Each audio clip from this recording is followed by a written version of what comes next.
Welcome to V power news బులెటిన్ల ముందుగా headlines. Double bedroom బాధితులకు అండగా మాజీ మంత్రి ఎర్రబెల్లి.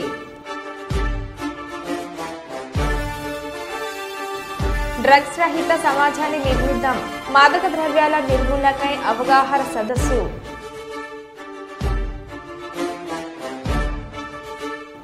అరాచకాలు భరించలేక పటార్ చెరువు రిపోర్టర్ను చెట్టు కట్టేసి ప్రజాకోర్టులో శిక్షించిన గ్రామస్తులు.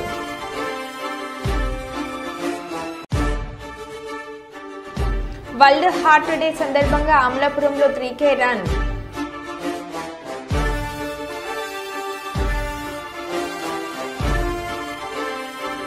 పాఠశాలలో చెత్త ఊడుస్తూ స్వీపర్లుగా మారిన విద్యార్థులు.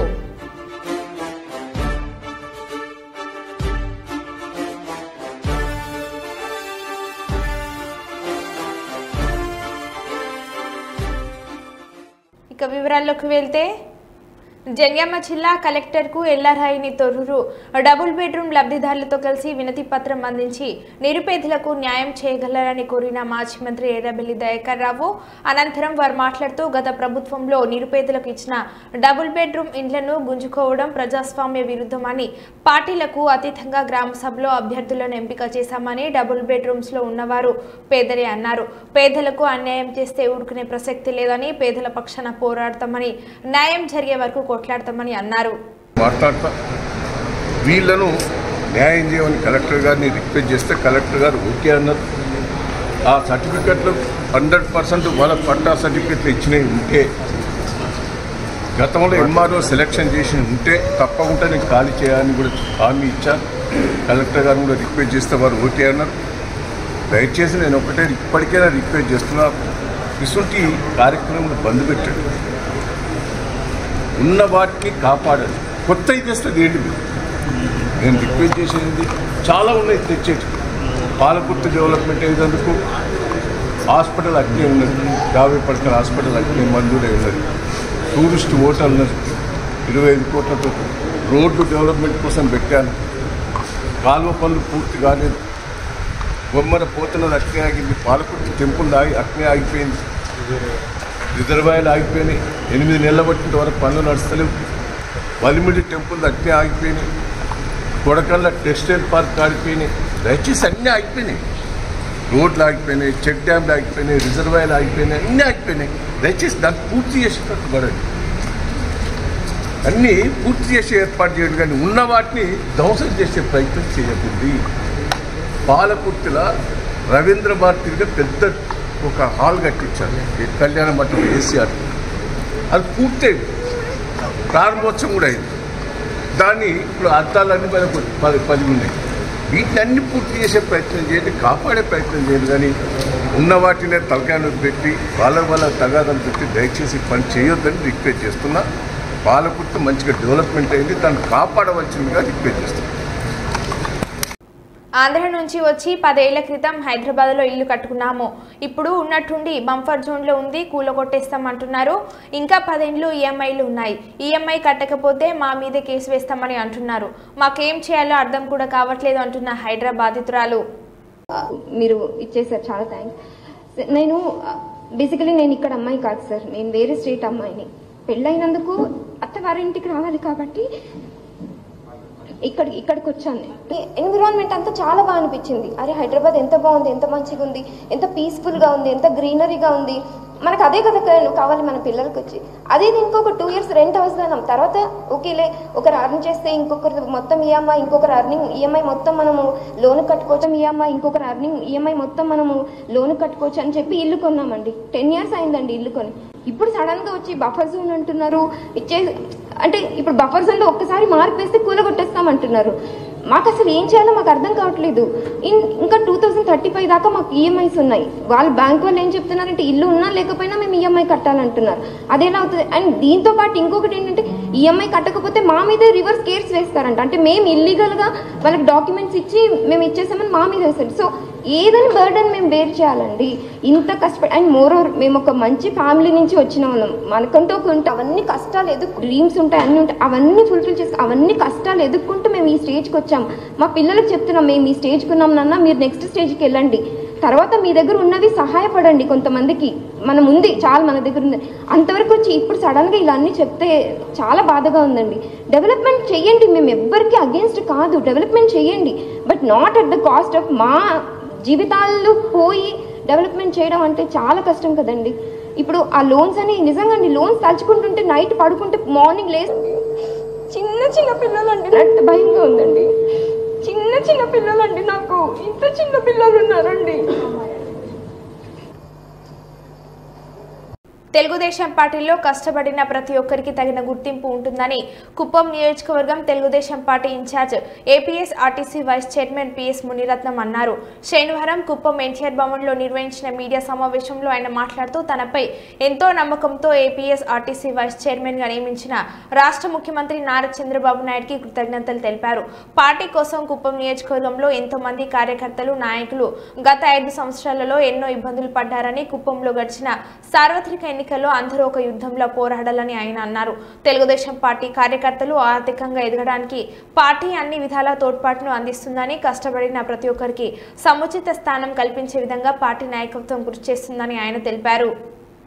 ఇదంతా పెద్దగా నచ్చదు, ఏదో ఒక ఇబ్బందికరంగా ఉంది. ఫ్రాంక్గా చెప్పాలంటే ఇవన్నీ వేయడం అనేది, ఇచ్చేయడం అనేది ఎన్నో మీ నుంచి నన్ను ఏదో దూరం చేసి ఏదో అంటరాని వానిగా చేస్తారేమో అని అనిపించినట్టుగా అనిపిస్తుంది. నేను ఎప్పుడున్నట్టుగానే ఉంటాను, కానీ మనకి ఏ బాధ్యత ఇచ్చినా మన అందరూ కలిసి బాగు చేయాలని చెప్పి తెలియజేస్తూ, మీ అందరికీ కూడా మా నాయకులు, కార్యకర్తలందరికీ నాకు ఈ గుర్తింపు రావడానికి కారణం మీ అందరి అభిమానం, మీ అందరి కృషి, మీ అందరి మంచి మనసు. నేను ఎప్పుడు కూడా అందరికీ సమానంగా ఉంటాను. నేను పదే చెప్తాను, నాకు అది ఒకటే కావాల్సింది. నాకు కులం లేదు, మతం లేదు, నాకు గ్రూప్ లేదు. నేను ఎప్పుడుగానే లైక్ చేయను. ఎవరో నాతో కొంతమంది అలవాటుగా మామూలుగా, ఎవరికైనా కూడా కొంతమందితో మామూలుగా ఉంటాం. ఆ ఉన్నంత మాత్రంలో ఎవరు కానీ నన్ను ప్రభావితం చేయలేదు. వాడు చెప్పే మాటలు అది కరెక్ట్ అయితేనే కరెక్ట్ అంటాం, కరెక్ట్ కాకపోతే కరెక్ట్ కాదు. నాతో ఎవరు చెప్పడం, కలవని వాళ్ళు లేకపోతే దూరంగా ఉన్న వాళ్ళు ఏం చెప్పినా కూడా ఇస్తాం. కాబట్టి మనం చెప్పే విషయం అనేది ముఖ్యం, కానీ చెప్పే మనిషి ఎవరు అనేది మాత్రం ముఖ్యం కాదు. ప్రతి ఒక్కరు కూడా మీరు కూడా అదే పద్ధతిలో ఉండాలి. స్నేహితులుగా ఉండేవాడు కలిసి ఉండేది వేరే. వాళ్ళు చెప్పే మాటల్లో ఎంతవరకు దాంట్లో కరెక్టో కాదు అనేది అది మన జడ్జిమెంట్ని బట్టి పోయినప్పుడే లీడర్గా ఉండేవాడికి ఎవరు కానీ వాడిని ఎప్పుడు కానీ ఇబ్బంది పెట్టే పరిస్థితి ఉండదని చెప్పి తెలియజేస్తూ ఎక్కువసేపు మాట్లాడను. అయినా కూడా చాలా సంతోషం. మా మిత్రులందరూ కూడా ఈరోజు కలిసి ఒకసారి మాట్లాడు, మళ్ళీ సార్ ఇప్పుడే ఇమీడియట్గా రమ్మన్నారు. రేపు కుప్పం నియోజకవర్గం సంబంధించినటువంటి అభివృద్ధి గురించినటువంటి ఏ విధంగా పోవాలో విజన్ డాక్యుమెంట్ ఒకటి తయారు పదవులకు వచ్చినప్పుడు ఈరోజు లీడర్షిప్ బాగా పెరిగింది. ప్రతి ఒక్క నియోజకవర్గంలో కూడా తెలుగుదేశం పార్టీ నాయకత్వం బాగా పెరిగింది. యువ నాయకత్వం మాకు బాగా దండిగా వచ్చింది. చాలామంది కష్టపడి పనిచేసి పోరాటం చేసినటువంటి వాళ్ళు ఉన్నారు. వాళ్ళందరినీ కూడా తగినటువంటి గౌరవం ఇవ్వాల్సిన బాధ్యత తెలుగుదేశం పార్టీ నాయకత్వం పైన ఉంది. గౌరవ ముఖ్యమంత్రి గారు దీనికోసం అనేక రకాలుగా ఆయన ఆలోచన విధానం చేస్తున్నారు, ఎన్నో అధ్యయనాలు చేస్తున్నారు. ఆయన ఎవరెవరు ఏ విధంగా పనిచేశారో వాళ్ళ పనితీరును బట్టి వాళ్ళకు పదవులు ఇస్తాం.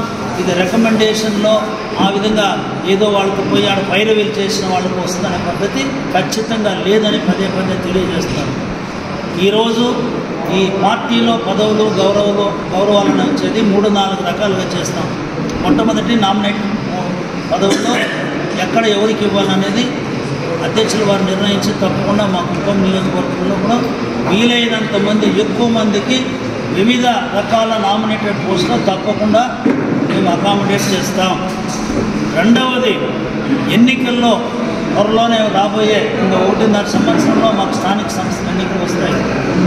అప్పటికి ప్రజల్లో మంచి పలుకుబడి కలిగినటువంటి వ్యక్తులు, నాయకత్వం కలిగినటువంటి వాళ్ళు మాకు ఎన్నికల్లో పోరాటం చేసేదానికోసం మంచి నాయకులను కూడా మేము పెట్టుకోవాల్సి వస్తుంది. కాబట్టి ఎన్నికల్లో గెలిచే నాయకత్వం అనేది అది ఒక రెండవ రకంగా ఉంటుంది. మూడవది, తెలుగుదేశం పార్టీ ఈరోజు మనం అధికారంలో ఉన్నాం. తెలుగుదేశం పార్టీ పొలిటికల్ గవర్నెన్స్ అని మనం చెప్తున్నాం. కాబట్టి పార్టీ పరంగా కూడా పదవులు అనేది ఎవరెవరికి ఏ స్థాయిలో ఇవ్వాలనేది మూడవ రకంగా మనం పనిచేసిన కార్యకర్తలన్నీ కూడా ఆ విధంగా కూడా మనం కవర్ చేస్తాం. నాలుగవ విధమైనటువంటిది కార్యకర్తలు ఎవరైతే కష్టపడినారో ఆర్థికంగా ఇబ్బందుల్లో ఉన్నారో వాళ్ళు శాశ్వతంగా ఉపాధి వాళ్ళ కుటుంబాలు బాగుండాలంటే ఏం చేయాలనే దానికి ఆ విధంగా కూడా కార్యక్రమాలు ఇచ్చి ఆ విధంగా కూడా సపోర్ట్ చేస్తాం. ఈ 4 రకాలుగా తెలుగుదేశం పార్టీ కుప్పం నియోజకవర్గమే కాదు ఆంధ్రప్రదేశ్ మొత్తం కూడా ప్రత్యేకించి కుప్పంలో ఈ విధంగా మా పార్టీ కార్యకర్తలు నాయకులందరినీ కూడా కవర్ చేస్తామని తెలియజేస్తూ ఈరోజు ఏపీఎస్ అరాచకాలు భరించలేక పటాన్ చెరువు రిపోర్టర్ను చెట్టు కట్టేసి ప్రజాకోర్టులో శిక్షించిన గ్రామస్తులు. ఇప్పుడు నేనున్నా బట్టి బతికినా काम करने का टाइम है जब करेंगे నాకు ప్లాట్ అడిగినవా ప్లాట్ అడిగినవా నేను నీకు ప్లాట్ ఇచ్చిన 100 గదాలు చెప్పు నువ్వు నిజాలు వినాలి నేను 100 గదాలు ప్లాట్ ఇచ్చిన ఈ భార్య పేరు మీద చేసుకున్నా నా దగ్గర డాగేసి 100 గదాలు ప్లాట్ రిజిస్ట్రేషన్ చేపించి ఇచ్చిన అపార్ట్మెంట్ కట్టుకుండు నాకు 1.5 అపార్ట్మెంట్ ఇంటికి వస్తే ఆ డెవలప్మెంట్ 100 గదాలకు మళ్ళీ సగం ఫ్లాట్ ఎక్కువ నా దగ్గర నుంచి 4 లక్షలు ఇచ్చి అది సగం ఫ్లాట్ కూడా 15 లక్షలు తీసుకున్నాను. అది సగం అబద్ధాలు మాట్లాడకు నువ్వు ఒట్టి తిని చెప్తా 4 లక్షలు సగం ఫ్లాట్ వస్తుందా 15 లక్షలది ప్లాట్ నాకు అది 40 లక్షల ప్లాట్ పోతుంటే నువ్వు 4 లక్షలు ఇచ్చినావా లేదా 20 లక్షలు జాగల డబ్బులు ఇచ్చిన 4 లక్షలు ఇచ్చినవా 20 లక్షలు ఇచ్చినవా వీడు ఏం చేసినట్టు చెప్తా ఇనుండి అదొకటి. మొన్న ఏమన్నాడు తెలుసా ఇదేంటంటే వచ్చి పిలిచి ఊరికి వచ్చి ఊరలో అన్ని కులగొట్టినావు మన కంప్లైంట్ ఇచ్చి నువ్వే నువ్వు ఫోన్ చేసి నాకు ఫోన్ చేసి జర దూరం జరుగుతుంది నాకు ఫోన్ చేసి నీ ఊర్లో ఒక్క ఇల్లు ఉండొద్దు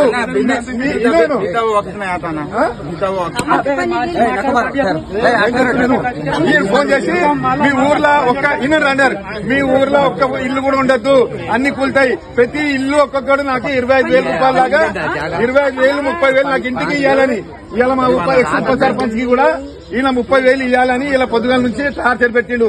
ఫోటోలు అందరి ఊర్లో ఫోటోలు తీసుకుంటా తిరిగి నేను మొత్తం మీకు అపార్ట్మెంట్ ఇల్లు అన్ని కూలగొట్టా అవన్నీ కూలగొట్టా ఇక అబద్దాలు చెప్పండి.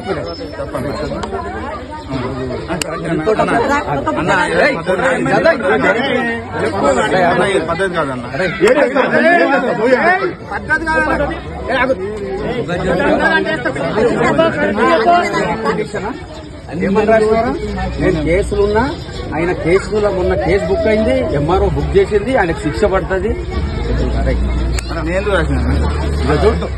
ఓట్ ఆర్డర్ ఓట్ ఆర్డర్ ఎప్పుడు చెప్పు 26/9/2024 రోజున మన బిల్డింగ్లు అన్ని ఇల్లు ఉన్నదిరా కార్లో తెప్పిస్తుంది. ఇగో ఇదేమున్నది in the present case as seen from the above provision of it is clear that the court is prohibited from taking complaints except on a complaint made by the authorities under the above provision. Therefore the proceedings against the petitioner are liable to be quashed. కొట్టేసిరా ఇది ఒక్క నిజం నేను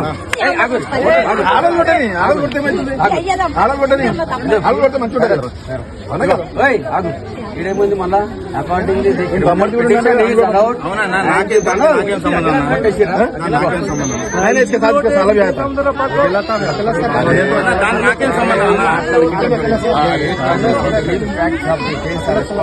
2 effect of concern lodged a complaint before the police stating yes Gauri Vatsala Tahsildar Raminpur Mandal sent a letter నాకేం సంబంధం అన్న complaint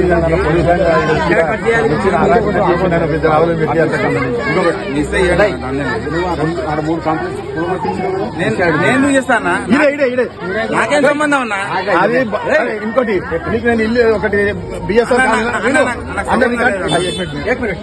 ఇంత పెద్ద order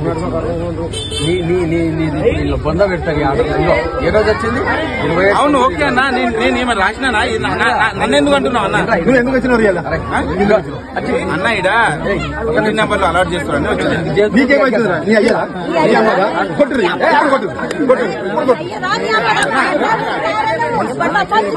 ఇల్లు నంబర్ ఇవ్వద్దంట అంటే ఊరోళ్ళు రోడ్లు ఉండాలా వీడియో కెమెరాలు బంద్ చేసుకోవడం. అన్నవరం శ్రీ వీర వెంకట సత్యనారాయణ స్వామి వారి సన్నిధిలో వైఎస్ఆర్సీపీ పార్టీ ఆదేశాల మేరకు పరుపుల సూరిబాబు ఆధ్వర్యంలో ప్రత్యేక పూజలు నిర్వహించడం జరిగింది. ఈ కార్యక్రమంలో ప్రతిపాడు జెడ్పీటీసీ బెహరా రాజలక్ష్మి, దొరబాబు, రాష్ట్ర కార్యదర్శి వాసిరెడ్డి జమీల్, శంఖవరం మండలం కన్వీనర్ నరాల శ్రీనివాస్ ప్రతిపాడు, ఎంపీపీ గోల క్రాంతి సుధాకర్, రౌతులపూడి జెడ్పీటీసీ గొల్లు దివానం, శంఖవరం ఎంపీటీసీలు, మండలం సర్పంచ్ కుంచేటి మాణిక్యం, స్థానిక నాయకులు కొండపల్లి అప్పారావు, ఎంపీటీసీ దడా సతీష్ బాబు, రాంబాబు, తాటిపాక కృష్ణకొండి, సతీష్, ఆర్లి సూరిబాబు, కొండలరావు, నియోజకవర్గ నాయకులు, కార్యకర్తలు తదితరులు పాల్గొన్నారు.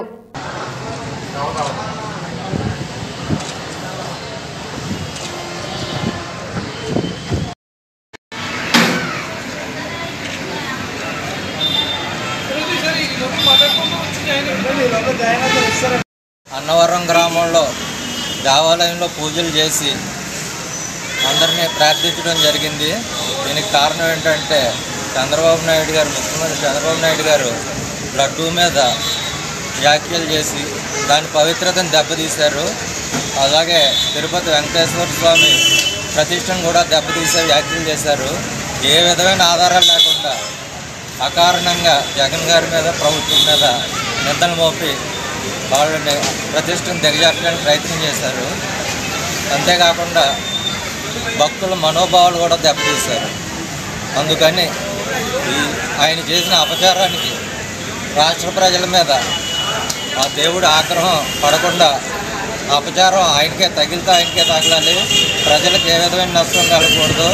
ఆయన చేసిన అపచారానికి చంద్రబాబు నాయుడు గారికి మాత్రమే తగలాలని చెప్పి ఈరోజు పూజలు చేయడం జరిగింది. అందుకని ఇక్కడికి వచ్చిన 50 మంది హైడ్రా కూల్చివేతలలో భాగంగా సంగారెడ్డి మలక్పూర్ చెరువు దగ్గర దూరంగా నిలబడి వీడియో తీస్తూ చూస్తున్న ఒక వ్యక్తికి ఒక రాయి ఎగురు వచ్చి తలకు బలంగా తాకగా ఒకేసారి కింద పడి తల నుండి తీవ్ర రక్తస్రావం జరిగి అక్కడికక్కడే మరణించాడు. మరి కరెక్ట్ తెలుసుకోవాలి బాబు, ముందట్టు కాకు.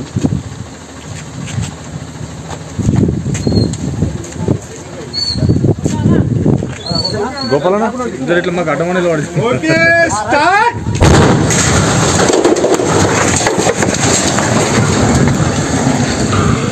ఇక్కడ ఇగో అబ్బా తాకింది, అయిపోయింది. కలిగింది.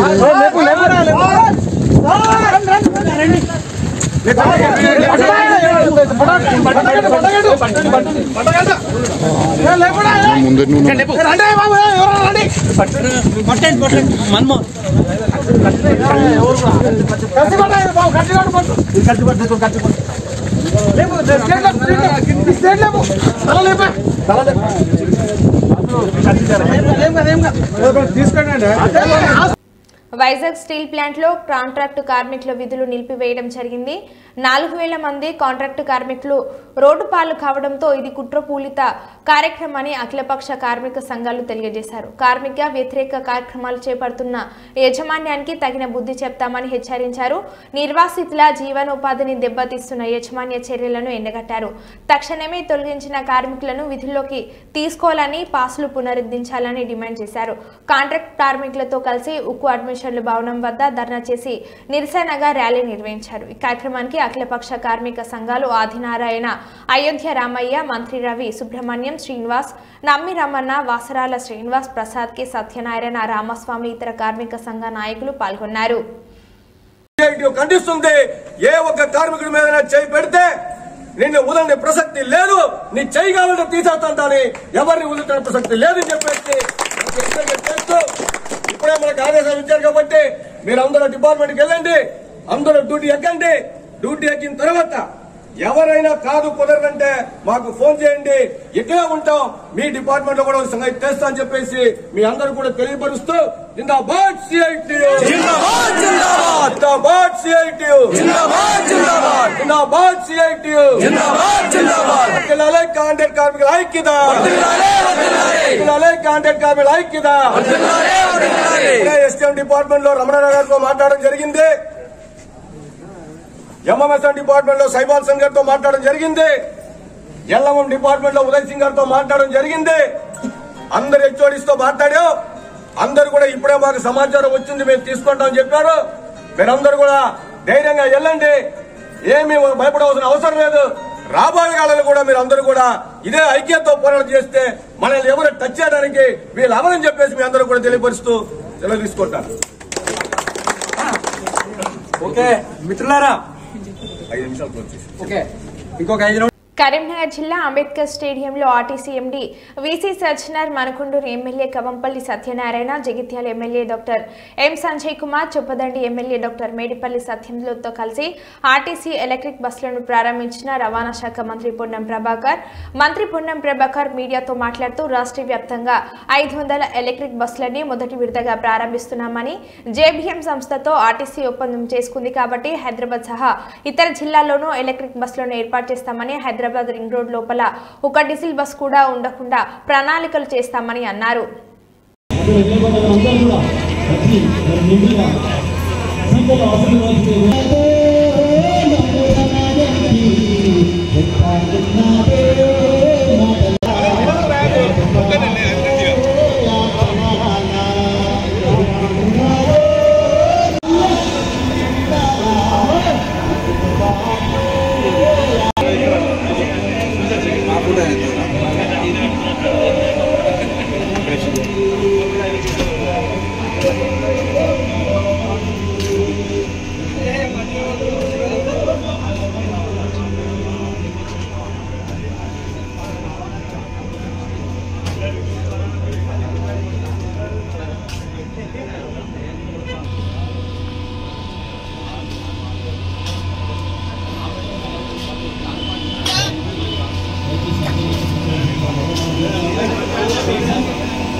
కాలుష్య కారకాలైనటువంటి ఉద్గారాలు, ఫ్లోరో కార్బన్స్ లాంటివి కానీ ఇతరత్ర వాయు కాలుష్యాన్ని తగ్గించేటువంటి బస్సుల ద్వారా సాధ్యమవుతుంది.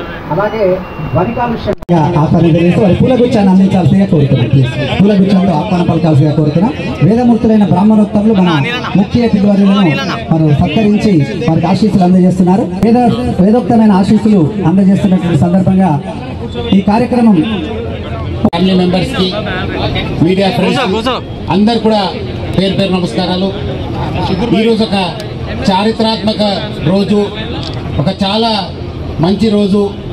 ఈ ఒక్క ఎలక్ట్రికల్ వెహికల్ బస్సెస్ ఇనాగ్రేషన్ వచ్చేసిన మన honourable minister for transport and BC welfare Ponnam Prabhakar గారికి, మన ఎమ్మెల్యేస్కి, మేయర్ గారికి, డిస్ట్రిక్ట్ ఆఫీషియల్స్కి, అదే వచ్చేసిన ఆహ్వానితులకి, టీజీఎస్ఆర్టీసీ ఫ్యామిలీ మెంబర్స్కి, మీడియా ఫ్రెండ్స్కి నా తరఫు నుంచి, టీజీఎస్ఆర్టీసీ యాజమాన్య తరఫు నుంచి స్వాగతం కోరుతున్నాను.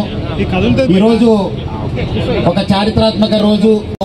123 కోట్ల రూపాయలు వాళ్ళకు ఆదా జరగడం జరిగింది, సేవింగ్స్ జరగడం జరిగింది. మొత్తం మహిళలకి 3123 crores వాళ్ళకు సేవ్ కావడం జరిగింది. ఒక చాలా అంటే చాలా సంతోషం అనిపిస్తుంది. మహిళలందరూ కూడా ఇది ఒక వాళ్ళకు సేవింగ్ కావడం జరిగింది.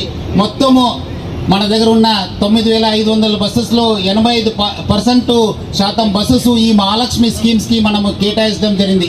ఇంకా మన చారిత్రాత్మక జిల్లా కరీంనగర్కి వస్తే ఇప్పుడు దాకా దాదాపు ఆల్మోస్ట్ 2,56,00,000 మంది ప్రయాణం చేయడం జరిగింది. దాదాపు 100 కోటి పైన వాళ్ళందరూ కూడా సేవింగ్ కావడం జరిగింది మహిళలకి. అదేవిధంగా మొత్తము మన ఉన్న 878 బస్సెస్లో 719 బస్సెస్ మన మహాలక్ష్మి స్కీమ్ కి కేటాయించడం జరిగింది. తిరుమలలో భారీగా వర్షం కురిసింది. కొండపై ఎండ కాసిన మధ్యాహ్నానికి వాతావరణం చల్లబడింది. ఒక్కసారిగా నల్లని మబ్బులు కమ్ముకొచ్చాయి. వెంటనే ఉరుములు మెరుపులతో వర్షం కురిసింది. తేలికపాటితో మొదలై కుండపోతగా కురిసింది. దీంతో భక్తులు ఇబ్బందులు పడ్డారు. అయితే ఈ వర్షంలో తిరుమల గిరులు కనువిందు చేశాయి. చిటపట చినుకులతో ప్రకృతి అందాలన్నీ ఒకే చోట కనిపించాయి. దీంతో భక్తులు తిరుమల అందాలను తనివితీరా ఆస్వాదించారు.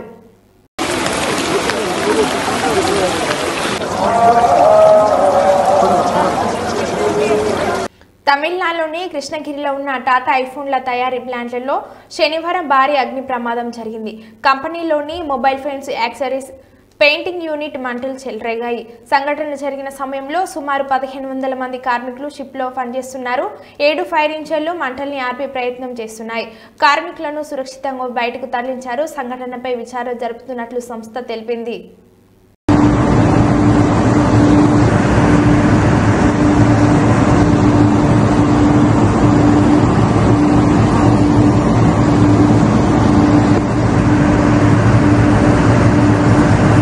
మరో బులెటిన్లో మళ్ళీ కలుద్దాం. Stay tune.